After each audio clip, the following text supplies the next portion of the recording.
World war টুতে America জাপানের Hiroshima এবং নাগাসাকিতে অ্যাটমিক বোমা নিক্ষেপ করেন।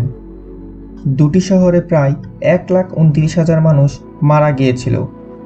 কিন্তু কী কারণ ছিল যে আমেরিকার এই পদক্ষেপ নিতে হয়েছিল? মূলত ওয়ার্ল্ড ওয়ার টুতে অ্যাক্সিস পাওয়ার এবং অ্যালাইড পাওয়ারের মধ্যে যুদ্ধ ছিল। অ্যাক্সিস পাওয়ারের মধ্যে জার্মানি, ইতালি, জাপান, হাঙ্গেরি সহ আরও অনেক দেশ ছিল এবং অ্যালাইড পাওয়ারে US, Britain, Canada, France, Australia সহ অনেক দেশ ছিল। 30 এপ্রিল 1945 সালে হিটলার মারা যায়, যার কারণে জার্মানির ক্ষমতা কিছুটা কমে আসে।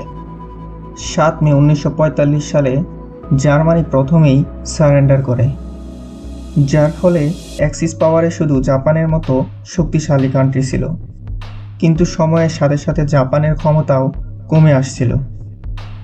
জাপানের রাজা হিরোহিতো আত্মসমর্পণ করতে চাচ্ছিল না। তাদের সেনারা বলে, আত্মসমর্পণ আমাদের ডিকশনারিতে নেই।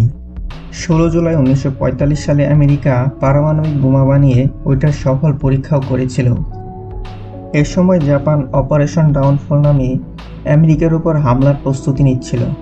আমেরিকার প্রেসিডেন্ট ট্রুম্যান দেশের বড় ব্যক্তিদের সাথে আলোচনা করে জাপানে বোমা হামলার জন্য প্রস্তুতি শুরু করে দিয়েছিল।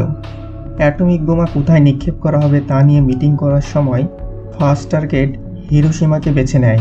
এরপর আমেরিকা ইউনাইটেড কিংডমের কাছে পারমিশন নিয়ে 6 আগস্ট 1945 সালে এয়ারক্রাফট নিয়ে জাপানের হিরোশিমায় বোমা হামলা করে, যার নাম ছিল লিটল বয়। অ্যাটমিক বোমা লিটল বয় মাটিতে পড়তে প্রায় 44.4 সেকেন্ড সময় লেগেছিল এবং হিরোশিমার প্রায় 30% জমি নষ্ট করে দিয়েছিল এবং প্রায় 80,000 মানুষের প্রাণ গিয়েছিল। হিরোশিমা হামলার 3 দিন পর 9 আগস্ট 1945 সালে নাগাসাকির উপর আরও একটি পারমাণবিক বোমা নিক্ষেপ করেছিল, যার নাম ছিল ফ্যাটম্যান। প্ল্যান মোতাবেক জাপানের ককুরাতে পারমাণবিক বোমা হামলার কথা ছিল, কিন্তু আবহাওয়া খারাপের জন্য নাগাসাকিতে নিক্ষেপ করেছিল। এতে প্রায় 40,000 মানুষ প্রাণ হারিয়েছিল। এই দুই পরমাণু হামলা দেখে জাপানের রাজা হিরোহিতো 14 আগস্ট 1945 সালে আমেরিকার সেনার কাছে আত্মসমর্পণ করেছিল। যদি আত্মসমর্পণ না করত তাহলে আমেরিকা 19 আগস্ট আরও একটা বোমা হামলার প্রস্তুতি নিয়েছিল। হিরোশিমা এবং নাগাসাকিতে বিস্ফোরণের ফলে ওইসব এলাকায় রেডিয়েশন রিলিজ হয়, যা বাতাসে ভেসে বেড়ায়। 3 ধরনের রেডিয়েশন আছে, আলফা, বিটা এবং গামা।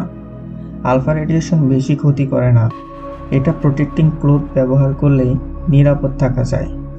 বেটা রেডিয়েশন মূলত স্কিনের ক্ষতি করে এবং গামা এটা সহজেই হিউম্যান বডির ভিতরে ঢুকে পড়ে, যার ফলে ক্যান্সার, হার্ট ডিজিজ, জিন মিউটেশন এবং হিউম্যান রিপ্রোডাক্টিভ সেলের ডিএনএ ড্যামেজ করে, যার কারণে সন্তান বিকলাঙ্গ হওয়ার সম্ভাবনা থাকে।